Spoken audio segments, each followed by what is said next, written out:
یہ خفیہ ہتھیار دراصل پروپیگنڈا تھا، جس کا مقصد یہ تھا کہ قوم کی نظروں میں فوج کو ذلیل و رسوا کر دیا جائے تاکہ سلطان ایوبی کی فوج قوم کے تعاون اور نئی بھرتی سے محروم ہو جائے۔ دوسرا یہ کہ مسلمانوں پر صلیبیوں کی دھاک بیٹھ جائے۔ تیسرا یہ کہ سلطان ایوبی کے خلاف عدم اعتماد کی فضا پیدا ہو جائے۔ چوتھا یہ کہ کچھ اور لوگ سلطانی کے دعوے دار بن جائیں اور ایک بار پھر خانہ جنگی شروع کرائی جائے۔ سلطان ایوبی دشمن کے اس ہتھیار سے اچھی طرح واقف تھا۔ اس نے قاہرہ پہنچتے ہی اپنے انٹیلیجنس کے ڈائریکٹر علی بن سفیان، کوتوال، غیاث بلبیس اور ان دونوں کے نائبین کو بلا کر پوری وضاحت سے بتا دیا تھا کہ اب وہ دشمن کے اس زمیندوز حملے کو روکنے کے لیے سخت اقدامات کریں اور اپنے جاسوسوں اور مخبروں کو زیر زمین کر کے سرگرم کر دیں، مگر لوگ جاننا چاہتے تھے کہ اس کی اس شکست کے اسباب کیا ہیں اور اس کا ذمہ دار کون ہے۔ رملہ سے قاہرہ تک کی مسافت بڑی ہی لمبی تھی اور سفر بھیانک اور کٹھن تھا۔ راستے میں پہاڑی علاقے بھی تھے، مٹی اور ریت کے ٹیلوں کی بھول بھلیاں بھی اور صحرا بھی تھا جو بھولے بھٹکے مسافروں کا خون چوس لیا کرتا ہے۔ سلطان ایوبی کے وہ سپاہی جو میدان جنگ سے مصر کو چل پڑے تھے، وہ اس لمبی اور بھیانک مسافت میں بکھر گئے تھے۔ ان کی واپسی کا منظر ہیبت ناک تھا۔ ان میں جو ریگزار کے سفر سے آشنا نہیں تھے، وہ جہاں گرتے وہاں سے اٹھ نہیں سکتے تھے۔ ان کی لاشیں صرف ایک روز سالم نظر آتی تھیں، اگلے روز صحرائی لومڑیاں اور بھیڑیے ان کی ہڈیاں بکھیر دیتے تھے۔ ٹولیوں میں آنے والے اس انجام سے بچتے رہتے تھے اور جو اونٹوں، خچروں اور گھوڑوں پر سوار تھے، ان کے زندہ واپس آ جانے کے امکانات زیادہ تھے۔ ایسی ہی ایک ٹولی چلی آ رہی تھی۔ یہ سب سپاہی تھے اور وہ اونٹوں اور گھوڑوں پر سوار تھے۔ راستے میں ان کے اکیلے دھکیلے ساتھی ان کے ساتھ ملتے گئے اور یہ ٹولی 30-40 افراد کا قافلہ بن گیا۔ وہ اس بھیانک ریگزار میں سے گزر رہے تھے جو آج صحرائے سینائی کہلاتا ہے۔ اکٹھے ہونے کی وجہ سے ان کا حوصلہ قائم تھا، مگر افق تک پانی کے آثار نظر نہیں آتے تھے۔ دور دور میدان جنگ سے زندہ نکلے ہوئے فوجی ایک ایک دو دو قدم گھسیٹتے جاتے نظر آتے تھے۔ وہ ایک دوسرے کی کوئی مدد نہیں کر سکتے تھے، سوائے اس کے کہ کوئی مر جاتا تو اس کا کوئی ساتھی اسے ریت میں دفن کر دیتا تھا۔ سواروں کا یہ قافلہ چلا آ رہا تھا۔ آگے وہ علاقہ آ گیا جہاں مٹی کے اونچے نیچے ٹیلے دیواروں، ستونوں اور مکانوں کی طرح کھڑے تھے۔ کسی نے دور سے ایک ٹیلے پر ایک آدمی کا سر اور کندھے دیکھے اور وہ غائب ہو گیا۔ دیکھنے والے نے اپنے ساتھیوں سے کہا کہ اس جگہ چل کر رک جائیں گے، وہاں کوئی اور بھی ہے، پانی نہ ملا تو سایہ مل جائے گا۔ قافلے میں اکثریت ان آدمیوں کی تھی جن کے دماغ تھکن اور پیاس سے معوف ہوئے جا رہے تھے۔ اس سے پہلے وہ جنگ کی باتیں کرتے رہے تھے، مگر اب ان کے منہ سے بات بھی نہیں نکلتی تھی۔ ان کے جانوروں میں ابھی جان تھی اور وہ اچھی طرح چلے جا رہے تھے۔ 1 میل دور کے ٹیلے 100 کوس کی مسافت بن گئی۔ قافلہ وہاں پہنچ گیا اور 2 ٹیلوں کے درمیان سے اندر چلا گیا۔ اندر ٹیلوں کا سایہ تھا۔ سب جانوروں سے اترے۔ جانوروں کو سائے میں چھوڑ کر سب ایک عمودی ٹیلے کے سائے میں بیٹھ گئے۔ ابھی بیٹھے ہی تھے کہ ایک ٹیلے کی اوٹ سے ایک آدمی سامنے آیا اور بت بن کر کھڑا ہو گیا۔ وہ سر سے پاؤں تک سفید کپڑوں میں ملبوس تھا۔ ایک لمبا اور سفید چوغا تھا جو کندھوں سے ٹخنوں تک چلا گیا تھا۔ اس کی داڑھی سیاہ تھی، لمبی نہیں تھی، خوبی سے تراشی ہوئی تھی۔ اس کے ہاتھ میں عصا تھا جو عموماً عالم، فاضل یا خطیب ہاتھ میں رکھتے تھے۔ خاموش کھڑا تھا۔ اسے دیکھ کر سب پر خاموشی طاری ہو گئی۔ کسی نے آہستہ سے کہا، حضرت خضر ہیں۔ یہ اس زمین کا انسان نہیں ہے، ایک اور نے سرگوشی کی۔ قافلے والوں کو ڈر محسوس ہونے لگا۔ وہ تو پہلے ہی ڈرے ہوئے تھے، اس پراسرار آدمی نے ان کے ڈر میں اضافہ کر دیا۔ کسی میں ہمت نہیں تھی کہ اس سے پوچھتا کہ آپ کون ہیں۔ ایسے ظالم صحرا میں اس حیثیت کے کسی آدمی کی موجودگی حیران کن تھی۔ وہ کوئی فوجی ہوتا تو سپاہیوں کے اس قافلے میں سے کوئی بھی نہ ڈرتا۔ ان کے ڈر میں اس وقت دہشت آ گئی جب اس آدمی کے پہلو میں ایک عورت اس طرح آ کھڑی ہوئی جیسے اس آدمی کے جسم سے نمودار ہوئی ہو۔ وہ اس کے پیچھے سے سامنے ہوئی اور اس کے پہلو میں کھڑی ہو گئی تھی۔ فوراً بعد اسی طرح ایک اور عورت اس کے دوسرے پہلو میں نمودار ہوئی۔ دونوں عورتیں سر سے پاؤں تک مستور تھیں۔ ان کی آنکھوں کے سامنے جالی کی طرح باریک کپڑا تھا۔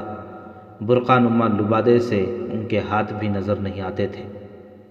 تم پر اللہ کی رحمت ہو، اس آدمی نے کہا، کیا میں آگے آ کر بتا سکتا ہوں کہ ہم کون ہیں؟ سب نے ایک دوسرے کی طرف دیکھا، پھر اس شخص اور عورتوں کی طرف دیکھا۔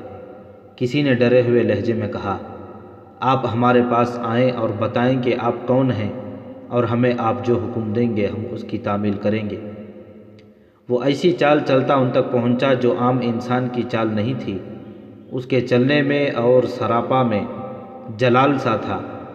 دونوں مستورات اس کے پیچھے پیچھے آئیں۔ سب احترام کے لیے اٹھ کھڑے ہوئے۔ احترام میں ڈر بھی شامل تھا۔ وہ ٹیلے کے ساتھ بیٹھ گیا۔ مستورات بھی اس کے پاس بیٹھ گئیں۔ جالی میں سے ان کی آنکھیں نظر آ رہی تھیں۔ ان سے پتہ چلتا تھا کہ وہ خوبصورت عورتیں ہیں، لیکن ان میں سے کسی میں بھی اتنی جرأت نہیں تھی کہ ان آنکھوں کا سامنا کر سکتا۔ سفید پوش شخص اور ان مستورات کی کپڑوں پر گرد تھی، جس سے معلوم ہوتا تھا کہ وہ سفر میں ہیں۔ میں بھی وہیں سے آیا ہوں جہاں سے تم آ رہے ہو، سیاہ ریش نے بھاگے ہوئے مصری سپاہیوں سے کہا۔ فرق یہ ہے کہ تم جہاں جا رہے ہو وہ تمہارا گھر ہے، اور میں جہاں سے آیا ہوں وہ میرا گھر تھا۔ اس کے لہجے میں سنجیدگی اور اداسی تھی۔ ہم کس طرح یقین کریں کہ آپ انسان ہیں؟ ایک سپاہی نے پوچھا۔ ہم آپ کو آسمان کی مخلوق سمجھ رہے ہیں۔ میں انسان ہوں، سیاہ ریش بزرگ نے جواب دیا، اور یہ دونوں میری بیٹیاں ہیں۔ میں بھی تمہاری طرح رملہ سے بھاگ کر آ رہا ہوں۔ اگر میرا پیر و مرشد مجھ پر کرم نہ کرتا تو صلیبی مجھے قتل کر دیتے اور میری ان دونوں بیٹیوں کو اپنے ساتھ لے جاتے۔ یہ میرے مرشد کی مزار کی برکت ہے۔ میں رملہ کا رہنے والا ہوں۔ لڑکپن سے مذہب کا علم حاصل کرنے کا شوق تھا۔ میں نے مسجدوں میں اماموں کی بہت خدمت کی اور ان سے علم حاصل کیا ہے۔ خدا اپنے رسول صلی اللہ علیہ وسلم کے مذہب کے پرستاروں پر بہت کرم نوازی کرتا ہے۔ ایک رات مجھے خواب میں اشارہ ملا کہ بغداد چلے جاؤ اور وہاں کے خطیب کی شاگردگی میں بیٹھ جاؤ۔ میں پیدل چل پڑا۔ میرے پاس کچھ بھی نہیں تھا۔ ماں باپ بہت غریب تھے۔ چھوٹا سا مشکیزہ بھی میرے نصیب میں نہیں تھا کہ میں راستے کے لیے پانی ساتھ لے جاتا۔ علم کا عشق مجھے گھر سے نکال لے گیا۔ سب نے کہا یہ لڑکا راستے میں مر جائے گا۔ میری ماں بہت روئی تھی اور میرا باپ بھی بہت رویا تھا، مگر میں چل پڑا۔ دن کے وقت پیاس اور بھوک میری جان نکال لیتی تھی۔ شام کے بعد جب میں اس امید پر کہیں گر پڑتا تھا کہ مر جاؤں گا، میرے قریب پانی کا ایک پیالہ اور کھانے کے لیے کچھ نہ کچھ رکھا ہوتا تھا۔ پہلی بار میں بہت ڈر تھا۔ میں اسے جنات کا دھوکہ سمجھتا تھا، لیکن رات کو خواب میں اشارہ ملا کہ یہ کسی مرشد کی کرامت ہے۔ مجھے یہ پتہ نہ چلا کہ وہ مرشد کون ہے اور کہاں ہے۔ میں کھا پی کر گہری نیند سو گیا۔ صبح اٹھا تو وہاں پیالہ بھی نہیں تھا، اور جس چنگیر میں روٹیاں تھیں وہ بھی نہیں تھیں۔ بغداد پہنچنے تک راستے میں 2 نئے چاند طلوع ہوئے۔ بہت لمبا سفر تھا۔ ہر رات مجھے پیالے میں پانی اور چنگیر میں کھانا ملتا تھا۔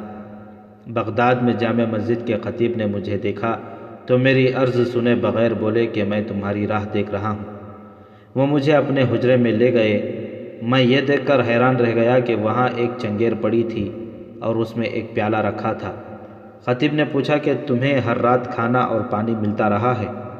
میں نے جواب دیا کہ ملتا رہا ہے، مگر حیران و پریشان ہوں کہ یہ چنگیر اور پیالہ مجھ تک ہر رات کون لے جاتا اور واپس لاتا رہا ہے؟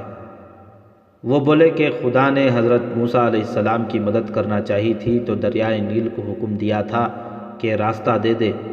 دریا کا آگے کا پانی آگے اور پیچھے کا پانی پیچھے رہ گیا، اور خشکی کی اس گلی میں حضرت موسیٰ علیہ السلام نکل آئے تھے، اور جب فرعون ان کے تعاقب میں اس گلی میں داخل ہوا تو دریا کے دونوں حصے آپس میں مل گئے۔ اور دریا اسی طرح قہر سے بہنے لگا جیسے بہتا تھا۔ فرعون غرق ہو گیا۔ خطیب مکرم نے کہا کہ ہم اس کی ذات کے تابع ہیں جس نے ہمیں پیدا کیا اور جو ہمیں باری باری اس دنیا سے اٹھاتا ہے۔ اس کا جو بندہ اس کے علم کے عشق سے دیوانہ ہوتا ہے جیسے تم ہوئے ہو، اسے وہ صحراؤں میں پیاسا نہیں مرنے دیتا اور دریاؤں میں ڈوبنے نہیں دیتا۔ اسی کی ذات باری نے مجھے اشارہ دیا کہ ہم نے اپنے ایک بندے کے لیے مہینوں کے فاصلے اور ان فاصلوں کی صعوبتیں مٹا دی ہیں۔ تمہارے سینے میں جو علم ہے وہ اس لڑکے کے سینے میں منتقل کر دو، اور ہم نے تمہاری خدمت کے لیے جو 2 جنات مقرر کر رکھے ہیں انہیں کہو کہ اس لڑکے کو راستے میں پانی اور کھانا پہنچاتے رہیں۔ میں نے خدائے ذوالجلال کے حکم کی تکمیل کی۔ ہر رات تمہارے لیے یہاں سے کھانا اور پانی جاتا رہا ہے۔ حیران نہ ہو لڑکے، پریشان بھی نہ ہو۔ بہت کم خوش نصیبوں کے دلوں میں علم کا چراغ روشن ہوتا ہے۔ جس کی خواہش تم لے کر آئے ہو، ارادہ نیک ہو، دل میں اللہ کی خوشنودی کی خواہش ہو تو جن و انس غلام ہو جاتے ہیں۔ کیا جنات آپ کے غلام ہیں؟ ایک سپاہی نے پوچھا۔ وہ نہیں، اس نے جواب دیا، میں ان کا غلام ہوں۔ کوئی کسی کو غلام نہیں بنا سکتا۔ ہم سب ایک خدا کے ایک جیسے بندے ہیں۔ اونچا اور نیچا امیری اور غریبی سے نہیں ہوتا، ایمان کی پختگی اور کمزوری سے انسانوں کے درجہ بندی ہوتی ہے۔ اس کی باتوں میں ایسا تاثر تھا جس نے سب کے دلوں کو موہ لیا اور سب دم بخود ہو کر سن رہے تھے۔ اس نے کہا، بغداد کے خطیب نے میری روح کو علم سے روشن کیا۔ انہوں نے میری شادی بھی کرائی، وہیں میری یہ دونوں بچیاں پیدا ہوئیں۔ میں نے بہت چلے کیے اور قدرت کے کارخانے کے 2-3 راز پا لیے۔ تب ایک رات میرے خطیب استاد نے کہا، اب جا اور ان کی خدمت کر جو علم اپنے ساتھ قبروں میں لیے ابدی نیند سو رہے ہیں۔ انہوں نے مجھے واپس اپنے گھر رملہ چلے جانے کا حکم دیا، 2 اونٹ دیے، زاد راہ دیا اور کہا کہ گناہ کا کبھی خیال بھی دل میں نہ آنے دینا۔ رملہ پہنچو گے تو ایک رات تم اپنے ارادے کے بغیر اٹھ کر چل پڑو گے۔ شاید تمہیں بہت دور جانا نہیں پڑے گا، تمہارے قدم اپنے آپ رک جائیں گے۔ وہ ایک مقدس جگہ ہوگی، اس جگہ کو اپنا آستانہ بنا لینا۔ مگر مجھے ایک وقت جو ابھی مستقبل کی تاریکیوں میں چھپا ہوا ہے نظر آ رہا ہے کہ گناہ ہوں گے اور تمہیں دوسروں کے گناہوں کی سزا ملے گی۔ شاید تمہیں ہجرت کرنی پڑے۔ میں جب اپنی بیوی اور ان دونوں بچیوں کے ساتھ سفر میں تھا تو آفتاب کی تمازت میرے کنبے کے لیے خنک ہو گئی تھی۔ ہمیں اس جگہ سے بھی پانی مل جاتا تھا جہاں کی ریت کے ذرے پانی کے ایک بوند کو ترستے تھے، جلتے انگاروں کے شرارے بن کر اڑتے رہتے تھے۔ میں رملہ پہنچا تو میرے والدین مر چکے تھے۔ میری بیوی نے اجڑے ہوئے گھر کو آباد کیا۔ میں علم و دانش کے سمندر میں غوطے لگاتا رہا۔ میری بچیاں بڑی ہو گئیں اور ان کی ماں کو اللہ نے اپنے پاس بلا لیا۔ بچیوں نے گھر سنبھال لیا اور ایک رات جب میں گہری نیند سویا ہوا تھا، میری آنکھ اس طرح کھل گئی جیسے کسی نے جگایا ہو۔ میں اٹھ کھڑا ہوا۔ بغداد کے خطیب کی برسوں پرانی بات یاد آئی کہ تم اپنے آپ جاگ اٹھو گے اور ارادے کے بغیر چل پڑو گے۔ ایسے ہی ہوا۔ میرے ذہن میں کوئی ارادہ، کوئی خیال نہیں تھا۔ میں گھر سے نکل گیا، آبادی سے بھی نکل گیا۔ کہیں کہیں ایسے لگتا تھا جیسے کوئی میرے آگے آگے جا رہا ہو۔ معلوم نہیں یہ احساس تھا یا حقیقت۔ میں چلتا گیا۔ معلوم نہیں تم نے وہ جگہ دیکھی ہے یا نہیں جہاں گہرائی ہے اور گہرائی میں ندی بہتی ہے۔ صلیبیوں کی فوج اسی گہرائی میں چھپی ہوئی تھی۔ میں نے سنا تھا کہ سلطان صلاح الدین ایوبی کو زمین کی آخری تہ میں چھپا ہوا دشمن بھی نظر آ جاتا ہے، مگر وہاں اس کی آنکھوں پر خدا نے ایسی پٹی باندھی کہ اسے یہ بھی معلوم نہ ہو سکا کہ وہ خود کہاں ہے۔ صلیبی فوج تمہاری فوج کو پھندے میں لا کر گہرائی میں سے نکلی اور حملہ کیا، اور تمہارا جو حال ہوا وہ تم جانتے ہو۔ اس جنگ سے برسوں پہلے میں رات کو اپنے آپ یا غیب کی قوت کے زیر اثر اس گہرائی میں پہنچ گیا اور ایک جگہ میرے قدم رک گئے۔ چاندنی رات تھی۔ مجھے ایک قبر نظر آئی جس کے ارد گرد پتھروں کی 2 ہاتھ اونچی دیوار تھی۔ میں نے آزمانے کے لیے قدم کسی اور سمت کو اٹھائے، لیکن میں قبر کی طرف گھوم گیا۔ اور پتھروں کی دیوار میں اندر جانے کو جو راستہ بنا ہوا تھا اس میں داخل ہو گیا۔ میرے ہاتھ اپنے آپ فاتحہ کے لیے اٹھے۔ مجھے ایسے لگا جیسے وہاں چاندنی زیادہ سفید تھی۔ میرے ذہن میں اپنے آپ خیال آیا کہ خطیب مکرم نے اسی جگہ کی نشاندہی کی تھی۔ میں قبر کے پاس بیٹھ گیا اور قبر پر ہاتھ رکھ کر عرض کی کہ مجھ غلام کے لیے کیا حکم ہے۔ مجھے اس کے جواب میں کوئی آواز نہ سنائی دی۔ اپنے آپ ہی خیال آیا کہ مجھے جو فیض ملے گا اسی سے ملے گا۔ میں نے رات وہیں گزار دی۔ صبح کے وقت ندی میں جا کر وضو کیا اور قبر پر نماز پڑھی۔ وہاں سے جب رخصت ہوا تو مجھ پر خمار سا طاری تھا، جیسے میں نے خزانہ پا لیا ہو۔ اس کے بعد مجھے اس قبر سے اسی طرح اشارے ملنے لگے کہ کوئی آواز نہیں سنائی دیتی تھی۔ میرے دل میں کوئی بات آتی جو میرا یقین بن جاتی تھی۔ میں نے قبروں کی دیواریں اونچی کر کے اوپر گنبد بنوا دیا۔ میں دور دور تک گیا، حلب اور موصل کے علاوہ بیت المقدس تک گیا۔ اب کچھ عرصے سے مجھے اس مزار سے جو اشارے مل رہے ہیں وہ اچھے نہیں تھے۔ یہ جس برگزیدہ انسان کا مزار ہے اس کی روح تڑپتی محسوس ہوتی تھی۔ قبر پر میں نے سبز چادر ڈالی تھی۔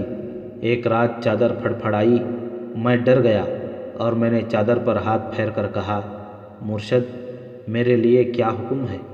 مزار کے اندر مجھے آواز سنائی دی، تو دیکھ نہیں رہا کہ مسلمان شراب پی رہے ہیں؟ اس سے پہلے میں نے آواز کبھی نہیں سنی تھی۔ اس نے مجھے کہا، میں مسلمانوں کو شراب کی تباہ کاریوں سے خبردار کروں۔ میں نے حکم کی تعمیل کی، لیکن شراب پینے والے امراء اور حاکم تھے جن کے کانوں تک میری آواز نہ پہنچ سکی۔ پھر ایک رات قبر کی چادر نے پھڑ پھڑا کر مجھے بتایا کہ مصر سے آئی فوج مسلمانوں کی آبادیوں میں مسلمانوں کے ساتھ وہی سلوک کر رہی ہے جو صلیبی فوج کیا کرتی ہے۔ اس وقت سلطان صلاح الدین ایوبی کی فوج دمشق میں بھی تھی اور دمشق سے حلب تک اور وہاں سے رملہ تک جگہ جگہ موجود تھی۔ اس فوج کے کمانڈروں نے جس مسلمان گھرانے میں کوئی قیمتی چیز اور رقم دیکھی اٹھا لے گئے۔ انہوں نے پردہ نشین خواتین پر دست درازیاں کیں۔ ان کی دیکھا دیکھی سپاہیوں نے بھی لوٹ مار اور آبرو ریزی شروع کر دی۔ یہاں تک پتہ چلا کہ سالاروں اور کمانڈروں نے مسلمان لڑکیاں اغوا کر کے اپنے خیموں میں رکھی ہوئی ہیں۔ مزار سے مجھے حکم ملتا تھا کہ میں سلطان ایوبی کے پاس جاؤں اور اسے بتاؤں کہ یہ فوج خلافت بغداد کی ہے، مصر کے فرعونوں کی نہیں۔ اگر فوج نے یہ گناہ جاری رکھے تو اس کا حشر فرعون موسیٰ جیسا ہوگا۔ اس وقت سلطان ایوبی حلب کے قریب خیمہ زن تھا۔ میں اتنی لمبی مسافت طے کر کے اسے ملنے گیا تو اس کے محافظوں نے مجھ سے پوچھا کہ تم سلطان سے کیوں ملنا چاہتے ہو؟ میں نے بتایا کہ میں رملہ سے آیا ہوں اور ایک پیغام لایا ہوں۔ انہوں نے پوچھا کہ پیغام کس کی طرف سے ہے؟ میں نے بتایا کہ جس نے پیغام دیا ہے وہ زندہ نہیں۔ محافظوں نے قہقہا لگایا اور اس کے کمانڈر نے بلند آواز سے کہا کہ آؤ تمہیں ایک پاگل دکھاؤں، کہتا ہے کہ قبر سے سلطان کے لیے پیغام لایا ہوں۔ ایک نے کہا یہ شیخ سنان کا بھیجا ہوا فدائی ہے، سلطان کو قتل کرنے آیا ہے، اسے پکڑ لو۔ کسی نے کہا صلیبیوں کا جاسوس ہے، اسے قتل کر دو۔ میں نے گرفتاری سے بچنے کے لیے یہ ظاہر کیا کہ میں پاگل ہوں۔ میں وہاں سے بھاگ آیا۔ میں نے اپنی آنکھوں دیکھا کہ سلطان کے محافظوں کے ایک خیمے میں 2 لڑکیاں بیٹھی ہوئی تھیں۔ ہم نے اپنی فوج کے ساتھ کوئی عورت نہیں دیکھی، ایک سپاہی نے کہا۔ کیا تم اس وقت سے فوج کے ساتھ ہو جب یہ دمشق گئی تھی؟ سیاہ ریش نے کہا۔ ہم سب پہلی بار ادھر آئے ہیں، سپاہی نے جواب دیا۔ ہم فوج میں اتنے پرانے نہیں ہیں۔ میں پرانی فوج کی بات کر رہا ہوں، اس نے کہا۔ اس فوج کے کمانڈروں اور سپاہیوں کو سزا مل چکی ہے، تم نئے تھے، تم نے ابھی کوئی گناہ نہیں کیا تھا، اسی لیے تم زندہ و سلامت واپس آ گئے ہو۔ جنہوں نے مسلمان ہوتے ہوئے مسلمانوں کے گھر لوٹے تھے اور پردے دار خواتین پر دست درازی کی تھی وہ مارے گئے ہیں۔ جو زیادہ گنہگار تھے ان میں سے کسی کی ٹانگیں کٹیں اور کسی کے بازو، وہ زندہ تھے تو گدھ ان کی آنکھیں نکال رہے تھے، اور جو ان سے بھی زیادہ گنہگار تھے وہ صلیبیوں کی قید میں چلے گئے ہیں، جو ان کے لیے جہنم سے کم نہیں ہوگی۔ ان کے لیے کبھی ختم نہ ہونے والی اذیتیں ہیں، وہ بھوکے پیاسے تڑپتے رہیں گے مگر مریں گے نہیں، مرنے کی دعائیں مانگیں گے ان کی دعائیں قبول نہیں ہوں گی۔ کیا ہماری شکست کی وجہ یہی ہے؟ ایک سپاہی نے پوچھا۔ مجھے 2 سال پہلے اشارہ مل گیا تھا کہ یہ فوج ہوگی، اس نے کہا، اور یہ فوج کفار کو موقع دے گی کہ وہ اسلام کی تذلیل کریں۔ اب یہ فوج اللہ کی درگاہ سے دھتکاری گئی ہے۔ آپ کہاں جا رہے ہیں؟ کسی نے پوچھا۔ میں تمہاری طرح اللہ کے قہر سے جو صلیبی فوج کی صورت میں نازل ہوا ہے بھاگ کر آیا ہوں، سیاہ ریش نے جواب دیا۔ صلیبی فوج طوفان کی طرح آئی، تمہاری فوج اسے روک نہ سکی۔ اگر صرف میری اپنی جان ہوتی تو میں اپنے مرشد کی مزار پر جان قربان کر دیتا، لیکن اپنی جوان بیٹیوں کی آبرو کو میں قربان نہیں کر سکتا تھا۔ صلیبی 2 چیزوں کو نہیں چھوڑتے، رقم اور خوبصورت مستورات۔ مجھے مزار سے حکم ملا کہ اپنی بیٹیوں کو ساتھ لو اور مصر کی طرف نکل جاؤ۔ میں نے عرض کی کہ میں زندہ کس طرح پہنچوں گا۔ مزار سے آواز آئی کہ تم نے ہماری جو خدمت کی ہے اس کے عوض تم خیریت سے قاہرہ پہنچ جاؤ گے، لیکن وہاں خاموش نہ بیٹھنا۔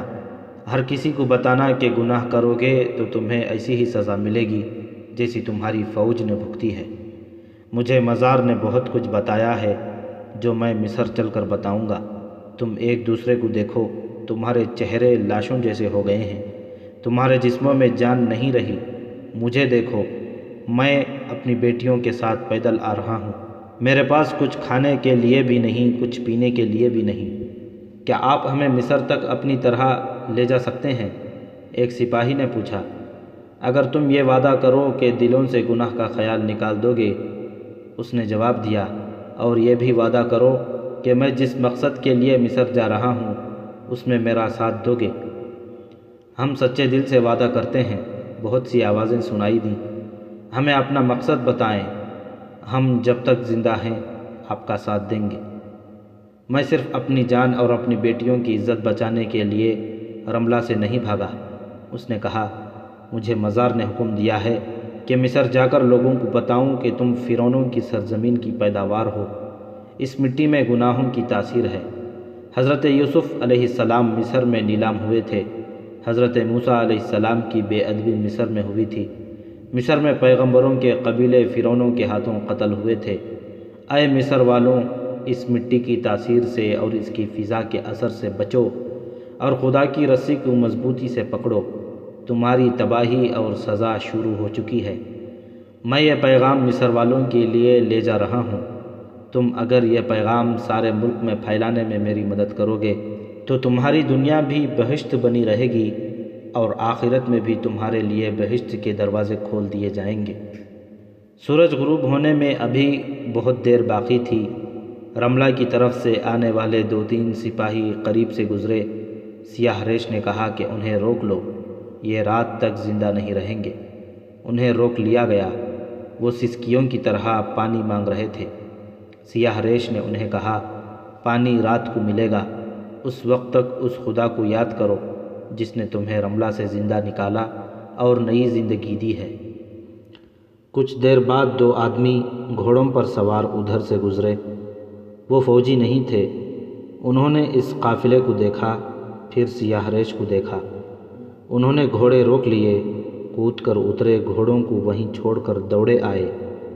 دونوں نے سیاہ ریش کے سامنے سجدہ کیا، پھر اس کے ہاتھ چومے اور پوچھا، یا مرشد آپ کہاں؟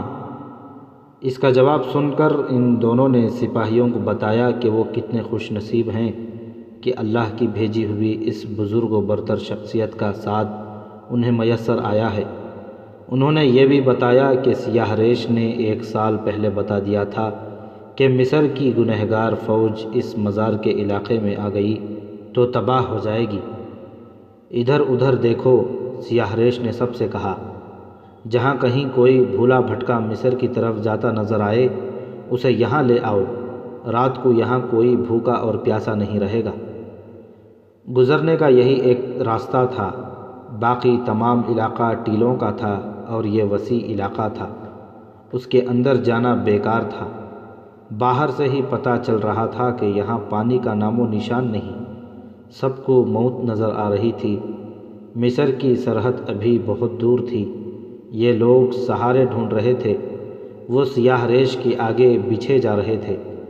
اس کی ہر ایک بات ان کے دلوں میں بیٹھ گئی تھی، مگر پیاس کی شدت سے 2-3 سپاہی غشی کی حالت میں چلے گئے تھے۔ سیاہ ریش انہیں تسلیاں دے رہا تھا۔ سورج غروب ہو گیا، پھر رات تاریک ہو گئی۔ بہت دیر بعد جب سورا خاموش تھا، ٹیلوں کے اندر سے ایک پرندے کی آواز سنائی دی۔ سب چونک اٹھے۔ ایسے جہنم میں جہاں پانی کا تصور بھی نہیں تھا اور موت سر پر منڈلا رہی تھی، وہاں پرندے کی آواز غیر قدرتی تھی۔ یہ پرندہ ہو ہی نہیں سکتا تھا۔ سب کی سانسیں رک گئیں۔ یہ کوئی بدروح ہو سکتی تھی۔ اللہ تیرا شکر ہے، سیاہ ریش نے سکون کی آہ لے کر کہا۔ میری دعا قبول ہو گئی۔ اس نے اپنے سامنے بیٹھے ہوئے 2 سپاہیوں سے کہا، تم دونوں اس طرف جاؤ، 40 قدم گنو، وہاں سے دائیں کو مڑ جاؤ۔ 40 قدم گنو، وہاں سے بائیں کو مڑ جاؤ۔ آگے کہیں آگ جلتی نظر آئے گی، اس کی روشنی میں تمہیں پانی نظر آئے گا، شاید کھانے کے لیے بھی کچھ ہو۔ جو کچھ وہاں پڑا ہو اٹھا لانا۔ یہ آواز پرندے کی نہیں، غیب کا اشارہ ہے۔ میں نہیں جاؤں گا، ایک سپاہی نے خوفزدہ لہجے میں کہا۔ میں جنات کی جگہ نہیں جاؤں گا۔ وہ 2 آدمی اٹھ کھڑے جو بعد میں گھوڑوں پر سوار آئے تھے اور سیاہ ریش کے آگے سجدہ کیا۔ ایک نے سپاہیوں سے کہا، مت ڈرو، جنات تمہیں کوئی نقصان نہیں پہنچائیں گے۔ انہیں حکم ملا ہوا ہے کہ یہ بزرگ جہاں جائیں انہیں کھانا اور پانی پہنچاتا رہے گا۔ ہم ان کے معجزے سے واقف ہیں۔ 2-3 آدمی ہمارے ساتھ چلو۔ وہ 2-3 سپاہیوں کو ساتھ لے کر چل پڑے۔ سیاہ ریش کے کہنے کے مطابق انہوں نے قدم گنے اور مڑے۔ 2 ٹیلوں کے درمیان سے گزرے تو انہیں ایک جگہ آگ جلتی نظر آئی۔ سب کلمہ طیبہ کا ورد کرتے آگے بڑھے۔ آگ کی روشنی میں پانی سے بھرے ہوئے 4-5 مشکیزیں پڑے تھے اور کپڑے کے ایک تھیلے میں کھجوریں بھری ہوئی تھیں۔ انہوں نے مشکیزیں اور تھیلا اٹھایا اور سیاہ ریش کے آگے یہ سامان جا رکھا۔ اس نے سب میں تھوڑی تھوڑی کھجوریں تقسیم کیں اور 2 مشکیزیں ان کے حوالے کر کے کہا کہ ضرورت سے زیادہ پانی نہیں پینا، پانی بچانے کی کوشش کریں۔ اس کے بعد کسی شک کی گنجائش نہ رہی کہ سیاہ ریش کوئی عام قسم کا درویش نہیں، اللہ کے مصاحبوں میں سے ہے۔ اس نے سب کو تیمم کرایا اور باجماعت نماز پڑھائی، پھر سب سو گئے۔ ابھی سحر تاریک تھی جب اس نے سب کو جگا دیا اور قافلہ مصر کو روانہ ہو گیا۔ سیاہ ریش کو ایک اونٹ پر اور اس کی بیٹیوں کو دوسرے اونٹ پر سوار کرا دیا گیا۔ راستے میں انہیں 3-4 سپاہی ملے جو مصر کو جا رہے تھے۔ سیاہ ریش نے انہیں پانی پلایا، کھجوریں کھلائیں اور 2 شتر سواروں کے پیچھے انہیں سوار کرا دیا۔ اس قافلے سے دائیں طرف دور ایک اور قافلہ جا رہا تھا۔ کسی نے کہا کہ انہیں بھی ساتھ ملا لیا جائے۔ سیاہ ریش نے کہا کہ وہ ہماری طرح بھاگے ہوئے لوگ معلوم نہیں ہوتے، ان کا اور ہمارا کوئی ساتھ نہیں۔ بہت دنوں بعد سپاہیوں کا یہ قافلہ سیاہ ریش کی قیادت میں مصر کی سرحد پر داخل ہوا۔ وہ 2 آدمی جنہوں نے سیاہ ریش کے آگے سجدہ کیا تھا، راستے میں سپاہیوں کو سیاہ ریش کے معجزے سناتے گئے تھے۔ انہوں نے سپاہیوں سے کہا تھا کہ اسے جو کوئی اپنے گاؤں میں رکھ لے گا اسے رزق کی کوئی کمی نہیں رہے گی اور خدا اس پر ہمیشہ مہربان رہے گا۔ ایک ہی گاؤں کے 3-4 سپاہی اسے وہاں رکھنے کے لیے تیار ہو گئے۔ سیاہ ریش سے کہا گیا کہ وہ ان کے گاؤں چلے۔ اس نے کچھ باتیں پوچھیں اور ان کے گاؤں جانے پر آمادہ ہو گیا۔ یہ ایک بڑا گاؤں تھا جو قاہرہ سے دور نہیں تھا۔ قافلہ جب اس گاؤں میں داخل ہوا تو سپاہیوں کو دیکھ کر گاؤں کے لوگ ان کے ارد گرد جمع ہو گئے۔ ان کے جانوروں کے آگے چارہ ڈالا، قافلے والوں کو کھانا اور پانی دیا اور ان سے محاذ کی باتیں سننے بیٹھ گئے۔ انہیں سیاہ ریش کے متعلق بتایا گیا کہ خدا کے مصاحبوں میں سے ہے اور اسے خدا جنات کے ہاتھوں رزق پہنچاتا ہے۔ لوگوں کو اس کی مختصر سی داستان حیات بھی سنائی گئی۔ اس دوران وہ آنکھیں بند کیے مراقبے میں رہا۔ اس کی بیٹیوں کو اس گاؤں کا رہنے والا ایک سپاہی اپنے گھر لے گیا۔ محاذ کا راز مجھ سے پوچھو، سیاہ ریش نے کہا۔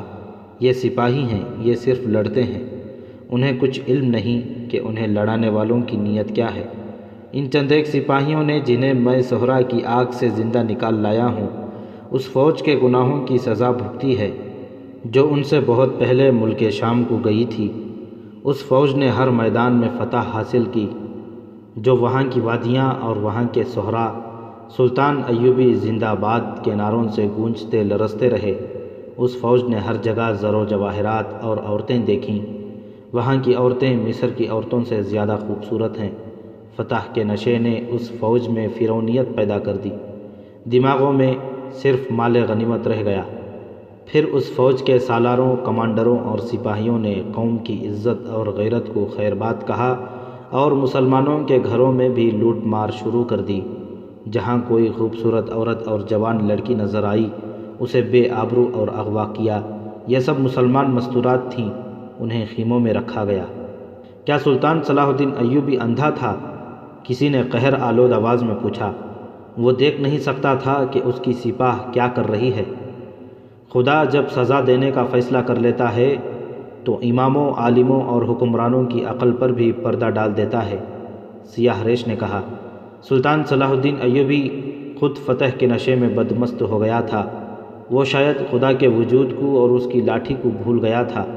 اس کے گرد اس کے محافظوں اور عیاش سالاروں نے ایسا گھیرا ڈال رکھا تھا کہ کسی مظلوم کی فریاد اس تک پہنچ ہی نہیں سکتی تھی۔ جو بادشاہ فریادوں کے لیے انصاف کے دروازے اور اپنے کان بند کر لیتا ہے وہ اللہ کی بخشش سے محروم ہو جاتا ہے۔ مجھے 2 سال سے اشارے مل رہے تھے کہ یہ فوج اعمال بد سے باز نہ آئی تو تباہ ہوگی۔ مجھے راتوں کو غیب کی آوازیں سنائی دیتی رہیں، مگر جن کے لیے آوازیں آتی تھیں ان کے کان بند تھے۔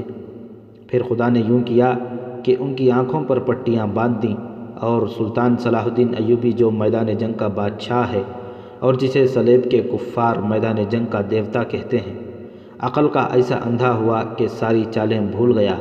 اس کی چال دشمن چل گیا اور اسے ایسی شکست ہوئی کہ تنہے تنہا مصر پہنچا۔ ہم صلیبیوں سے شکست کا انتقام لیں گے، ایک جوشیلے دیہاتی نے کہا۔ ہم اپنے بیٹوں کو قربان کر دیں گے۔ فتح اور شکست خدا کے اختیار میں ہے، سیاہ ریش نے کہا۔ اس کی ذات نے حکم کا شکست دیا ہو تو بندوں کا جوش سرد پڑ جاتا ہے۔ میں بھی اسی لیے یہاں آیا ہوں کہ مصر کے بچے بچے کو شکست کا انتقام لینے کے لیے تیار کروں، لیکن سزا کا وقت ابھی ختم نہیں ہوا۔ تم اگر اپنے بیٹوں کو فوراً فوج میں بھرتی کرا کے محاذ پر بھیج دو گے تو وہ مریں گے اور شکست کھائیں گے۔ ہر عمل کے لیے ایک وقت مقرر ہوتا ہے، وہ وقت ابھی دور ہے۔ جب تم شکست کو فتح میں بدل دو گے، سب سے پہلے خدا کو یاد کرو، اس سے اپنے ان بیٹوں کے گناہوں کی بخشش مانگو جنہیں تم نے ملک شام میں بھیجا تھا۔ شکست کی ذمہ داری میرے سر پر ڈالو، سلطان ایوبی نے کہا۔ وہ اپنے سالاروں، نائب سالاروں، کمانڈروں اور شہری انتظامیہ کے حکام سے خطاب کر رہا تھا۔ شکست کے اسباب بڑے واضح ہیں۔ مجھ سے یہ غلطی ہوئی ہے کہ میں نئی بھرتی لے کر گیا۔ اگر میں زیادہ انتظار کرتا اور مصر میں بیٹھا رہتا تو دشمن سارے شام میں پھیل جاتا۔ میں نے فوج کی جس کمی کو نئے سپاہیوں سے پورا کیا ہے اس کے متعلق تم جانتے ہو کہ اس کا ذمہ دار کون ہے، لیکن میں اب اس بحث میں وقت ضائع نہیں کروں گا کہ اس کا ذمہ دار فلاں ہے اور وہ گناہ فلاں نے کیا ہے۔ اگر جرم عائد کرنے ہیں تو مجھ پر کرو، فوج کو میں نے لڑایا ہے۔ اگر چالیں غلط تھیں تو میری تھیں، اس کا کفارہ مجھے ادا کرنا ہے اور میں کروں گا۔ فتح اور شکست ہر معرکے کا انجام ہوتا ہے۔ آج ہم اس انجام سے دوچار ہوئے ہیں جس کے لیے تم ذہنی طور پر تیار نہیں تھے، اسی لیے تم سب کے چہروں پر اداسی اور آنکھوں میں بے چینی ہے۔ اگر تم مجھے شکست کی سزا دینا چاہتے ہو تو میں اس کے لیے بھی تیار ہوں۔ میرے کانوں میں یہ آوازیں بھی پہنچ رہی ہیں کہ میری فوج شام میں جا کر آبرو ریزی، لوٹ مار اور شراب خوری کی عادی ہو گئی تھی۔ مجھے یہ بھی بتایا جا رہا ہے کہ میں نے خلیفہ بغداد پر دہشت طاری کرنے کے لیے دانستہ شکست کھائی ہے اور میں شکست کو فتح میں بدل کر خلیفہ کو اپنا مرید بنانے کی کوشش کروں گا۔ مجھے فرعون تک کہا جا رہا ہے۔ میں کسی بھی الزام کا جواب نہیں دوں گا۔ ان الزامات کا جواب میری زبان نہیں، میری تلوار دے گی۔ میں الفاظ سے نہیں، عمل سے ثابت کروں گا کہ یہ کس کے گناہ تھے۔ جن کی سزا مجھے اور میرے مجاہدین کو ملی ہے۔ اتنے میں دربان نے اطلاع دی کہ حمات سے قاصد آیا ہے۔ سلطان ایوبی نے اسے فوراً اندر بلایا۔ گرد و غبار سے اٹے ہوئے اور تھکن سے چور قاصد نے سلطان ایوبی کو العادل کا پیغام دیا۔ پیغام کھول کر پڑھا تو سلطان ایوبی کی آنکھوں میں آنسو آ گئے۔ اس نے پیغام ایک سالار کے ہاتھ دے کر کہا، یہ پڑھ کر سب کو سناؤ۔ جوں جوں سالار پیغام پڑھتا جا رہا تھا، سب کی آنکھوں میں چمک آتی جا رہی تھی۔ سسکیوں کی طرح 3-4 سرگوشیاں سنائی دیں، زندہ باد، زندہ باد۔ یہ گنہگاروں کا کارنامہ ہے، سلطان ایوبی نے کہا۔ تم میں سے جو قاہرہ میں تھے نہیں جانتے کہ العادل کے پاس کتنی فوج ہے۔ تم یہ بھی نہیں جانتے کہ بالڈون کے پاس 10 گنا زیادہ فوج تھی۔ اس کے سوار زرہ پوش ہیں، اس کے پیادے لوہے کے خود پہنتے ہیں۔ کیا العادل کے مجاہدین نے ثابت نہیں کر دیا کہ ہم شکست کو فتح میں بدل سکتے ہیں؟ کیا تم مجھ سے یہ توقع رکھتے ہو کہ سر پکڑ کر بیٹھ جاؤں، اگلی جنگ کی تیاری کروں؟ مجھے فوج کی بھرتی دو، تمہیں قبلہ اول پکار رہا ہے۔ میں دشمن کے ساتھ کوئی سمجھوتا اور کوئی معاہدہ نہیں کروں گا۔ العادل کے پیغام نے جہاں سلطان ایوبی کو حوصلہ دیا، وہاں تمام سالاروں وغیرہ کے بھی مجروح حوصلے تر و تازہ ہو گئے۔ ان میں سے بعض کے دلوں میں سلطان ایوبی اور اس کی فوج کے خلاف شکوک پیدا ہو گئے تھے، وہ صاف ہونے لگے۔ العادل نے اسی ایک معرکے پر اکتفا نہیں کی، اس نے اپنے دستوں کو 30 سے 40 کی نفری کے جیشوں میں تقسیم کر دیا اور انہیں اس علاقے میں لے گیا جہاں بالڈون کی فوج خیمہ زن ہو گئی تھی۔ العادل نے اپنے جیشوں کے کمانڈروں کو شب خون مارنے اور غائب ہو جانے کی ہدایات دیں۔ مقصد یہ تھا کہ دشمن کو پریشان رکھا جائے تاکہ وہ پیش قدمی بھی نہ کر سکے اور آرام سے بھی نہ بیٹھ سکے۔ بالڈون پہلے ہی بہت نقصان اٹھا چکا تھا۔ وہ اس ارادے سے اتنی زیادہ فوج لے کر آیا تھا کہ دمشق تک کے علاقے پر قبضہ کر لے گا۔ اب اس کی یہ حالت ہو گئی تھی کہ ہر رات خیمہ گاہ کے کسی نہ کسی حصے پر تیروں کی بوچھاڑ ہوتی یا حملہ ہوتا تھا۔ فوج کے بیدار ہونے تک حملہ آور دور نکل گئے ہوتے تھے۔ بالڈون نے فوج کو تمام تر علاقے میں دور دور پھیلا دیا۔ العادل کے چھاپہ ماروں کو پکڑنے کے لیے اس نے بھی ٹولیاں تیار کیں جو رات کو گشت پر رہتی تھیں، مگر ہر صبح بالڈون کو یہ خبر سننی پڑتی تھی کہ آج فلاں کیمپ پر حملہ ہوا ہے یا فلاں ٹولی ماری گئی ہے۔ وہ علاقہ پہاڑی تھا، اس سے العادل کے چھاپہ مار جیش خوب فائدہ اٹھا رہے تھے، مگر یہ فائدہ العادل کو بہت مہنگا پڑ رہا تھا۔ چھاپہ مار اتنی دلیری سے شب خون مارتے تھے کہ دشمن کے کیمپ کے اندر چلے جاتے اور ان میں سے چند ایک جانیں قربان کر دیتے تھے۔ اس طریقہ جنگ اور اس قربانی سے العادل کوئی علاقہ فتح نہیں کر سکتا تھا۔ وہ دشمن کو وہاں سے پیچھے بھی نہیں ہٹا سکتا تھا۔ لیکن یہ فائدہ کچھ کم نہ تھا کہ صلیبیوں کی اتنی بڑی فوج پیش قدمی کرنے کے قابل نہیں رہی۔ اگر بالڈون پیش قدمی کرتا تو آمنے سامنے کی جنگ میں العادل اتنی قلیل فوج سے اس کے سامنے 2 گھنٹے بھی نہیں ٹھہر سکتا تھا۔ اس نے بالڈون کے کیمپ میں کام کرنے والے مقامی لوگوں میں اپنے جاسوس بھی چھوڑ رکھے تھے۔ وہ دشمن کی ذرا سی حرکت کی اطلاع العادل کو دے دیتے تھے۔ ایک بار ان جاسوسوں میں سے ایک نے صلیبیوں کے اس خشک گھاس کے پہاڑ جیسے انبار کو آگ لگا دی جو انہوں نے گھوڑوں کے لیے جمع کر رکھا تھا۔ العادل کو اطلاع مل چکی تھی کہ دمشق سے تھوڑی سی کمک آ رہی ہے، حلب سے کمک ملنے کی توقع نہیں تھی۔ الملک الصالح نے پیغام کا جواب دیا تھا کہ صلیبی فرینکس، جنہیں فرنگی کہا جاتا تھا، قلعہ ہرن کو محاصرے میں لینا چاہتے ہیں۔ اگر انہوں نے ایسا ہی کیا تو ان پر حلب کی فوج سے حملہ کیا جائے گا۔ چند ایک یورپی مورخوں نے صلیبی جنگوں کے اس دور کے متعلق لکھا ہے کہ رملہ کی شکست کے بعد اسلامی فوج کو ختم کر دیا گیا۔ اس کے جو دستے بچ گئے تھے انہوں نے لوٹ مار کو پیشہ بنا لیا۔ وہ صلیبیوں کے فوجی قافلوں کو لوٹ لیتے تھے۔ حقیقت یہ تھی کہ لوٹ مار خود صلیبی کرتے تھے۔ زیادہ تر مورخ اس کی تصدیق کرتے ہیں۔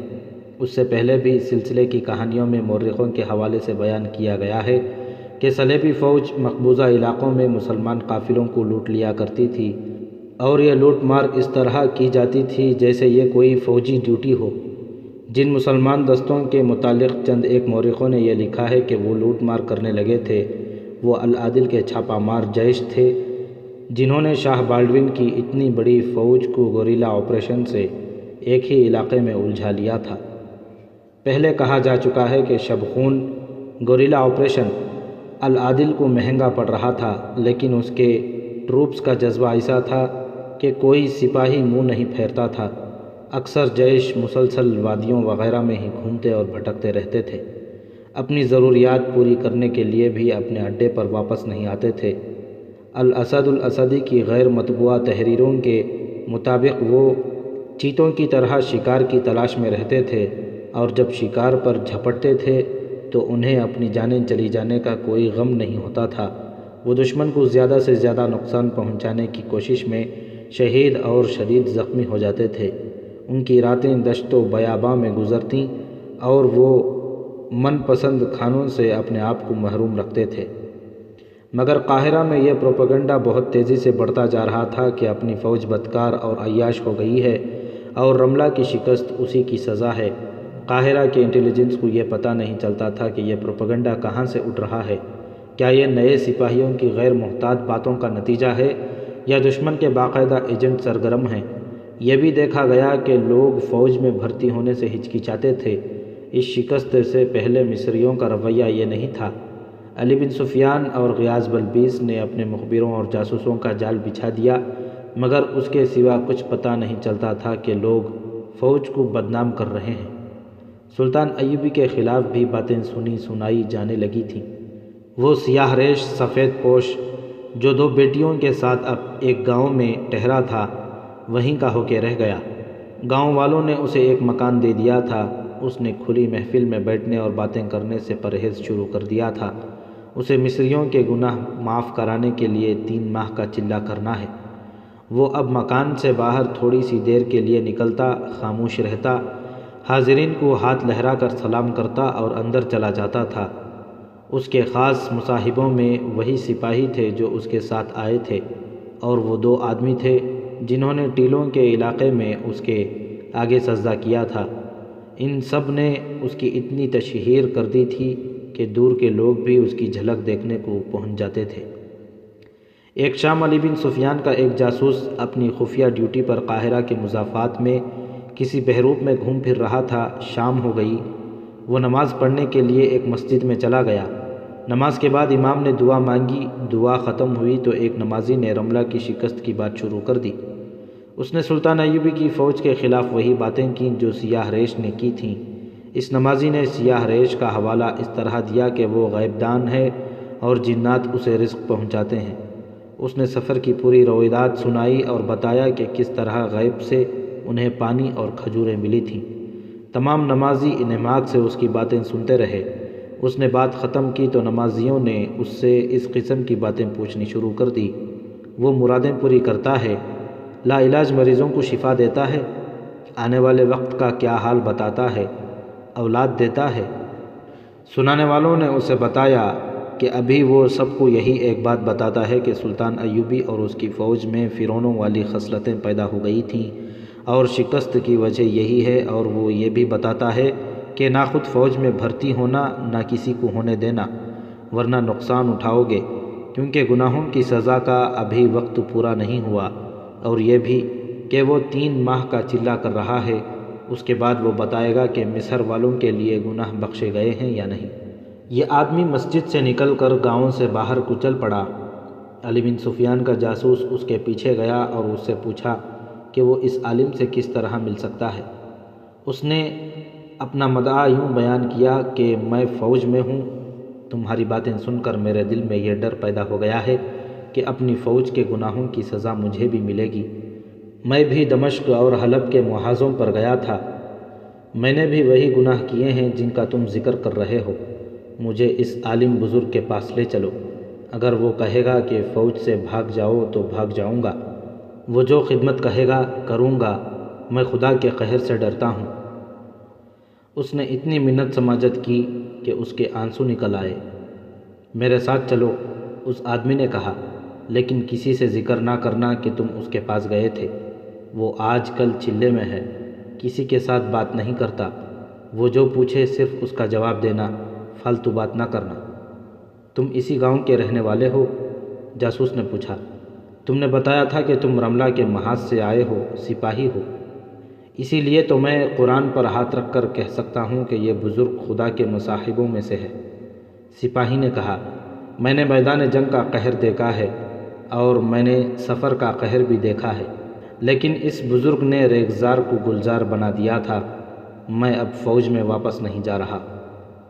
گاؤں دور نہیں تھا، وہ باتیں کرتے پہنچ گئے۔ رات گہری ہو چکی تھی۔ سپاہی نے جاسوس کو اندھیرے میں کھڑا رہنے کو کہا اور اس مکان میں چلا گیا جہاں سیاہ ریش سفید پوش رہتا تھا۔ تھوڑی دیر بعد واپس آیا۔ سپاہی نے کہا کہ وہ پیچھے والے دروازے سے اندر چلا جائے۔ وہ خود اس کے آگے آگے چل پڑا اور دونوں دروازے میں داخل ہو گئے۔ دیوڑی سے گزرے، صحن سے گزرے اور ایک کمرے میں داخل ہو گئے۔ صحن میں روشنی تھی۔ دونوں لڑکیاں جنہیں سیاہ ریش نے اپنی بیٹیاں بتایا تھا ایک اور کمرے میں تھیں۔ انہیں جب صحن میں قدموں کی آہٹ سنائی دی تو دونوں نے دریچے کا کیواڑ ذرا سا کھول کر دیکھا۔ ایک لڑکی اتنی چونکی کہ اس کے منہ سے اوہ نکل گئی۔ کیا ہوا؟ دوسری لڑکی نے پوچھا۔ کون ہے یہ؟ شاید مجھے دھوکہ ہوا ہو، اس نے جواب دیا۔ میں نے اس شخص کو کہیں پہلے بھی دیکھا ہے، اور گہری سوچ میں کھو گئی۔ جاسوس نے کمرے میں جا کر سیاہ ریش کے آگے سجدہ کیا، اس کے پاؤں پر ماتھا رگڑا۔ وہ فرش پر دری بچھا کر بیٹھا ہوا تھا۔ جاسوس نے گڑ گڑا کر التجا کی کہ اسے گناہوں کی بخشش دلائی جائے۔ اس نے وہی باتیں کیں جو وہ سپاہی کے ساتھ کر چکا تھا۔ اس کی آنکھوں میں آنسو آ گئے۔ سیاہ ریش نے اپنی تسبیح اس کے سر پر پھیری اور مسکرا کر اس کے سر پر ہاتھ رکھا۔ اس سے میری تسکین نہیں ہوگی، جاسوس نے آنسو بہاتے ہوئے کہا۔ اپنی زبان سے مجھے تسکین دیں، مجھے کوئی حکم دیں جو میں بجا لاؤں۔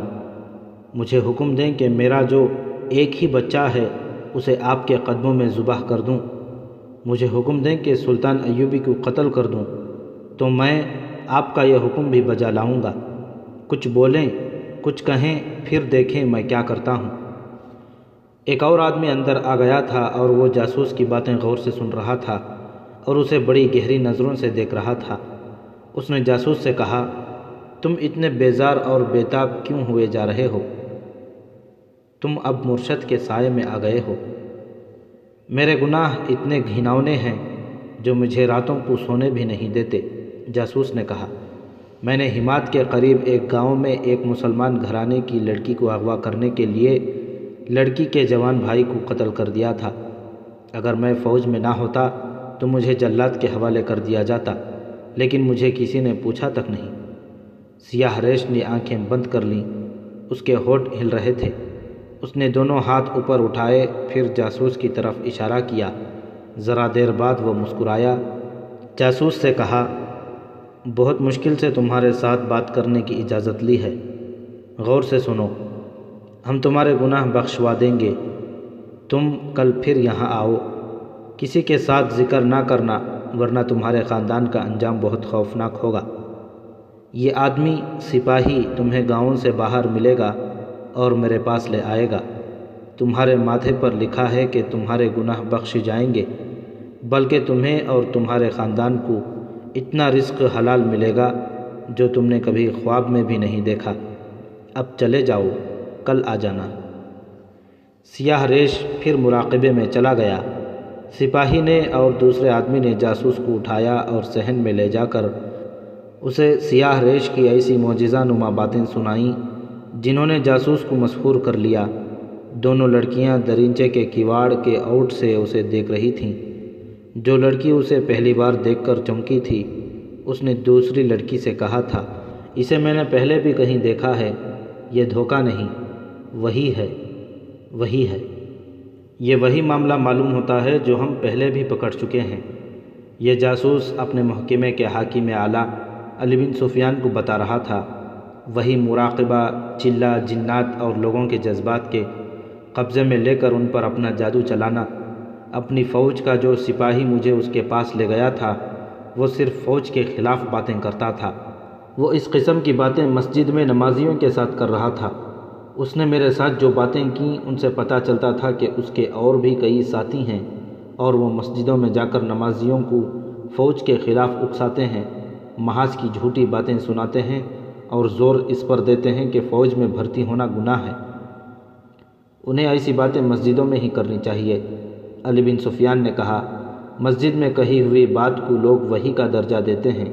لوگ جذبات کے غلام ہیں، اسی کو مرشد مان لیتے ہیں جو ان کے جذبات کو پہلے بھڑکائے پھر الفاظ میں اس کی تسکین کر دے۔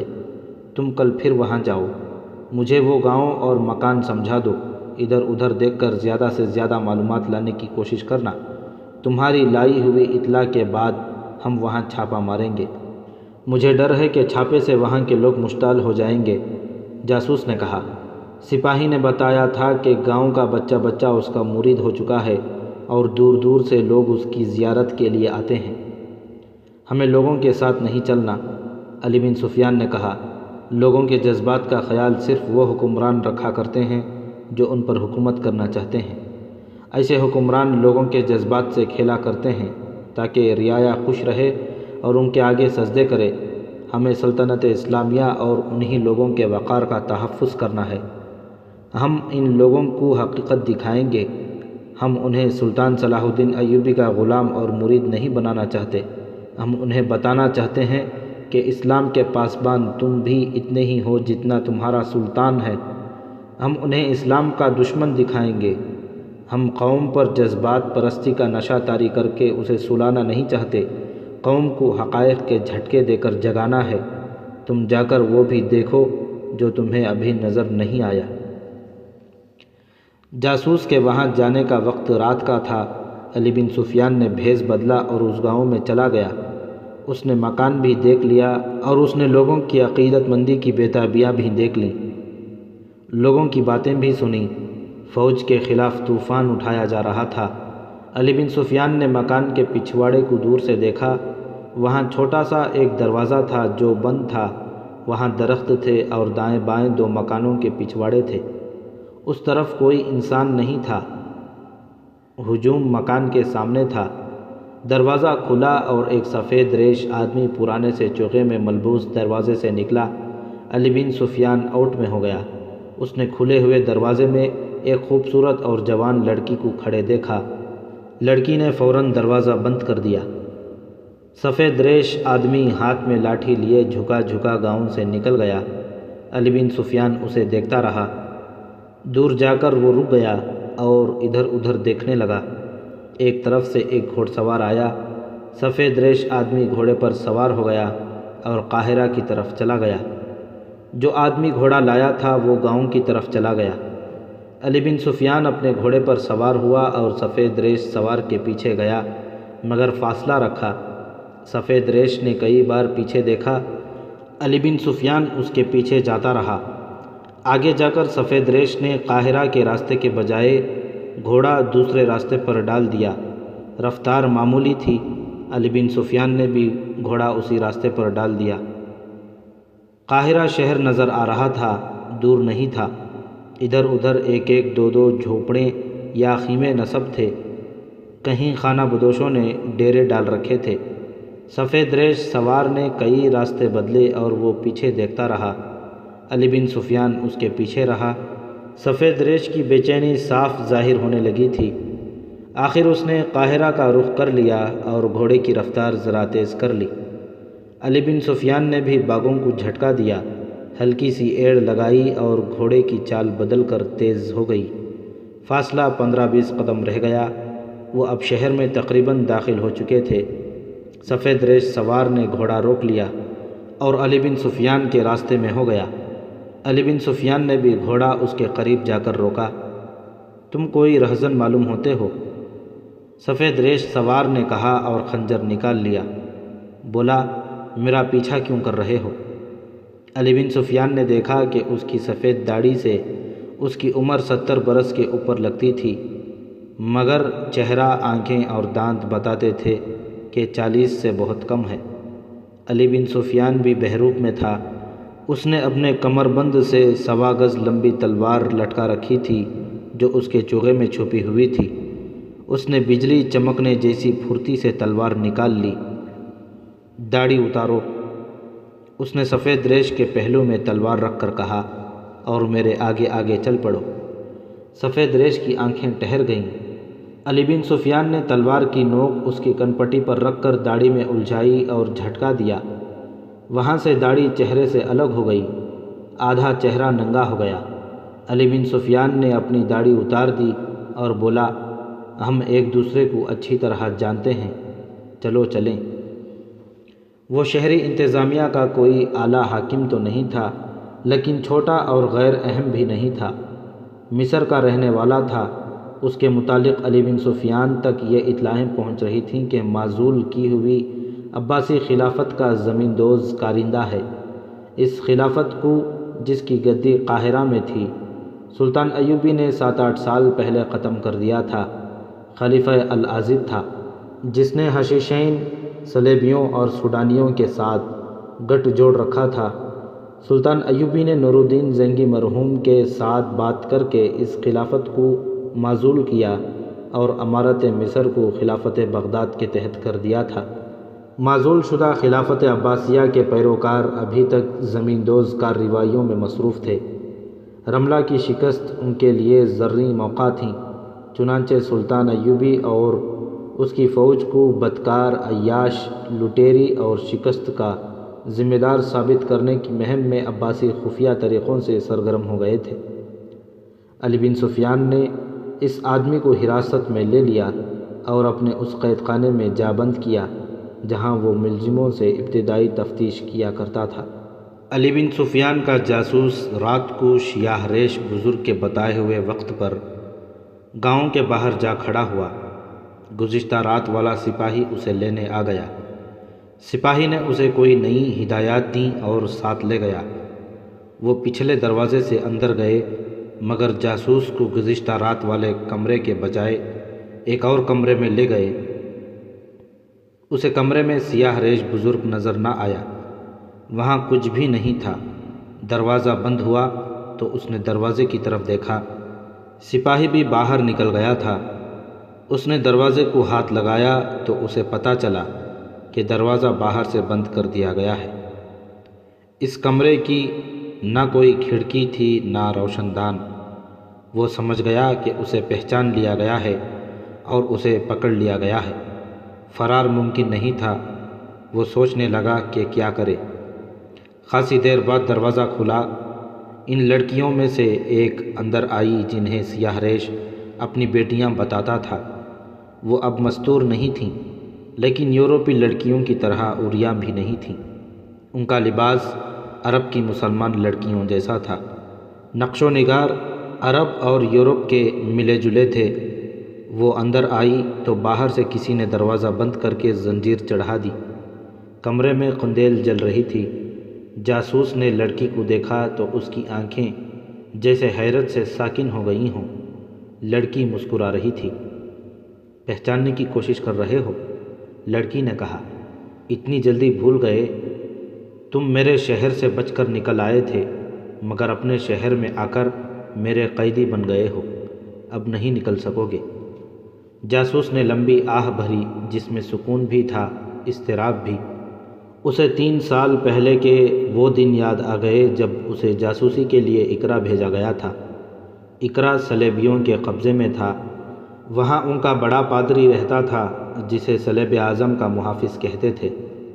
صلیبی بادشاہ جو اپنی فوجیں عرب علاقوں پر قبضہ کرنے کی غرض سے لے کر آتے، اقرا ضرور جاتے اور صلیب اعظم کے محافظ کو سلام کرتے تھے۔ اس لیے جنگی لحاظ سے یہ اہم جگہ تھی۔ علی بن سفیان نے وہاں اپنے جاسوس بھیج رکھے تھے۔ انہوں نے عیسائیوں کے بحروب میں وہاں ایک خفیہ اڈہ بھی قائم کر رکھا تھا۔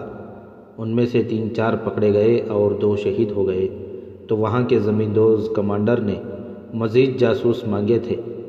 ان میں اسے بھی بھیجا گیا تھا جو اب مصر میں ایک کمرے میں بند تھا۔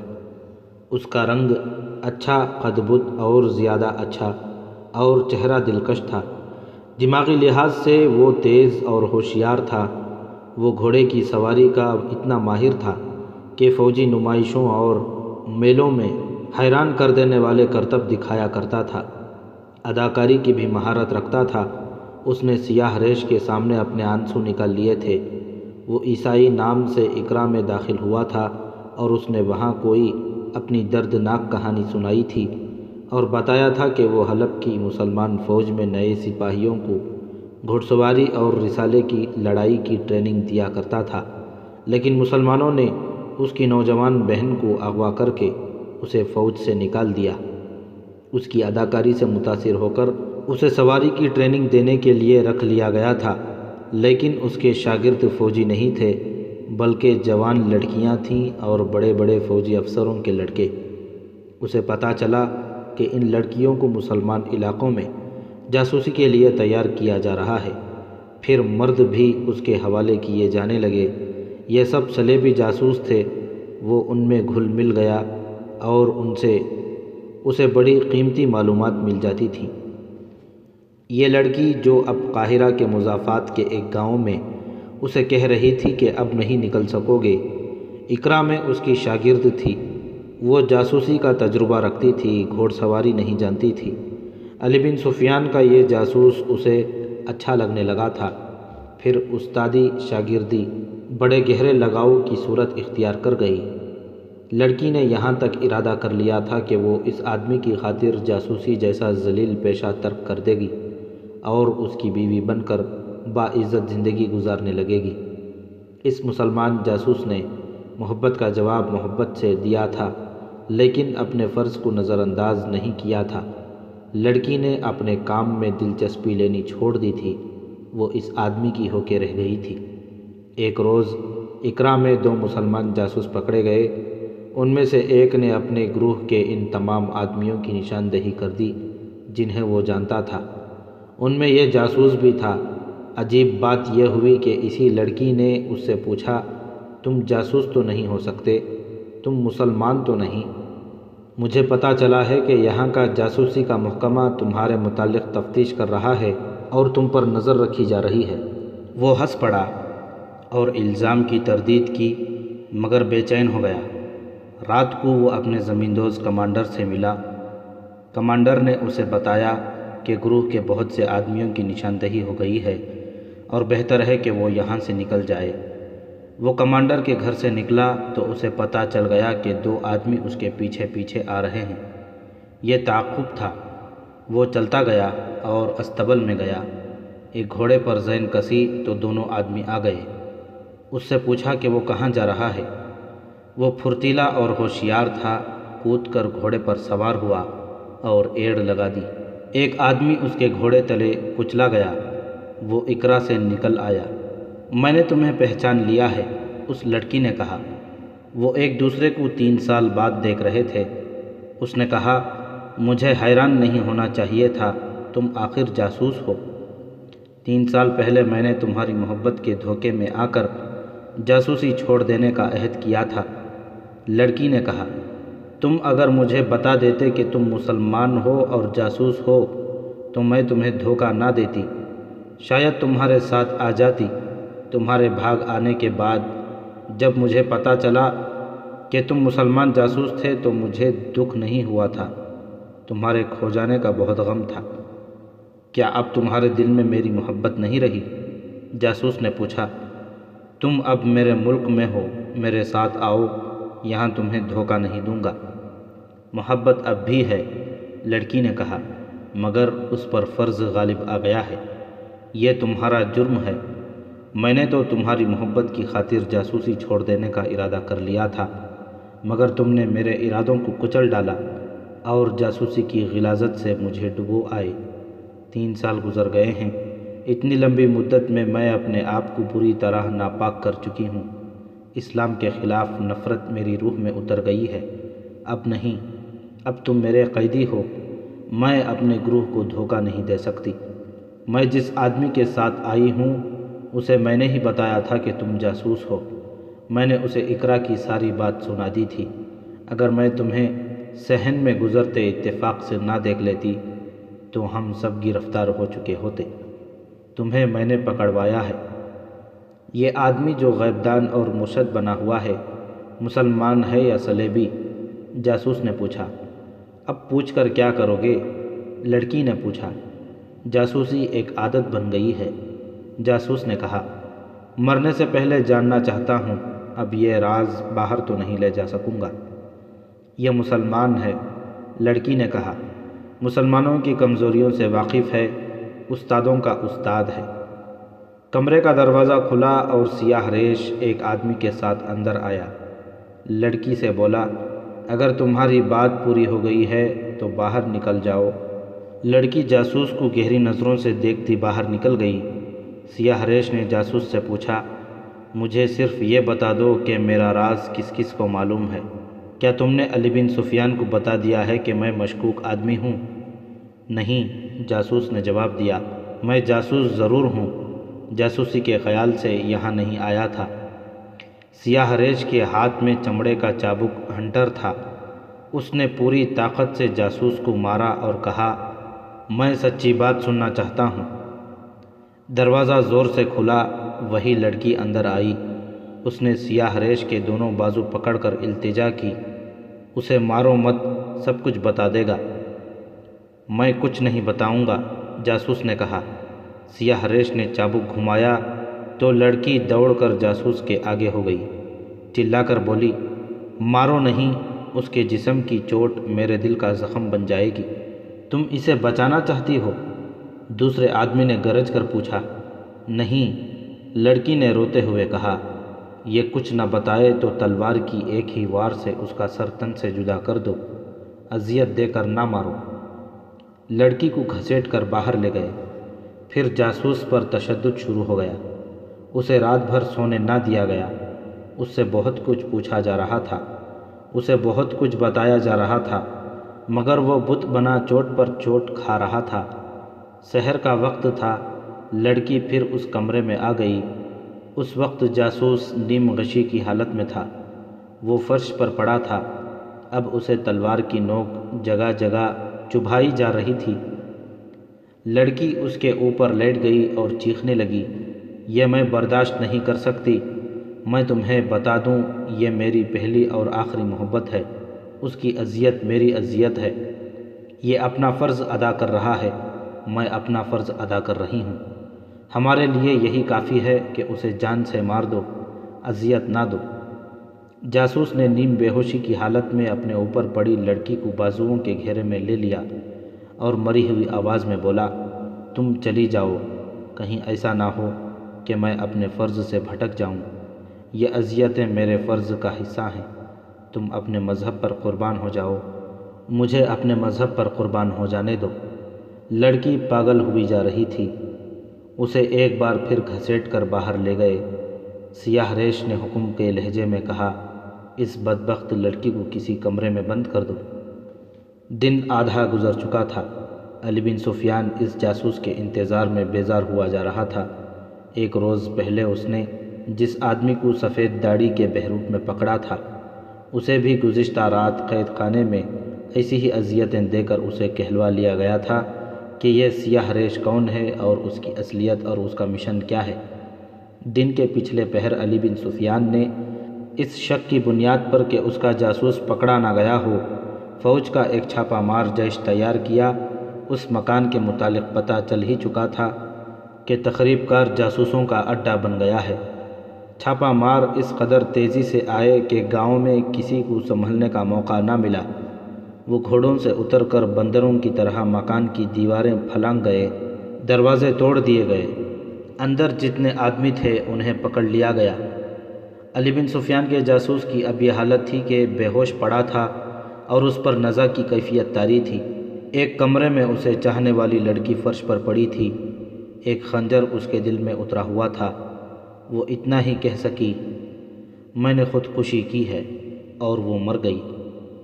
سیاہ ریش کو اس ہجوم کے سامنے کھڑا کیا گیا جو گاؤں کے اندر اور باہر جمع تھا، اور اسے کہا گیا کہ وہ لوگوں کو بتائے کہ اس کی اصلیت کیا ہے اور وہ کس مقصد کے تحت فوج اور سلطان کو بدنام کر رہا تھا۔ اس نے بتا دیا، ایک لڑکی مر چکی تھی، دوسری کو لوگوں کے سامنے لایا گیا اور بتایا گیا کہ یہ لڑکی مسلمان نہیں صلیبی ہے۔ یہ بھی سب کو بتا دیا گیا کہ ٹیلوں کے علاقے میں آگ کے قریب جو پانی اور کھجوریں پڑی تھیں وہ اس کے گروہ کے آدمیوں نے رکھی تھیں۔ یہ گروہ اس سے دور دور سفر کرتا تھا۔ علی بن سفیان نے اپنے تہہ خانے میں اس آدمی اور اس کے گروہ سے جو باتیں اگلوائیں ان سے پتہ چلا کہ اس نے محاذ سے بھاگے ہوئے نئے فوجیوں کو اپنے اثر میں لے لیا تھا۔ اس کے ساتھ اپنے آدمی بھی تھے۔ یہ تمام لوگ مسجدوں میں اور ان جگہوں پر جہاں لوگ اکٹھے ہوتے تھے مصر کی فوج کے خلاف باتیں کرتے تھے۔ مقصد یہ تھا کہ قوم اور فوج کے درمیان شکوک اور نفرت کی دیوار کھڑی کی جائے۔ اس سے صلیبی بہت فائدہ اٹھا سکتے تھے۔ اس مہم میں مصر کی انتظامیہ کے چند ایک حاکم بھی شامل تھے اور معزول شدہ عباسی خلافت کے خفیہ پیروکار بھی۔ مختصر یہ کہ دشمن تو اب اس مہم میں شریک تھا ہی، خود وہ مسلمان بھی اس میں شامل ہو گئے تھے جن کا کوئی نہ کوئی مفاد وابستہ تھا۔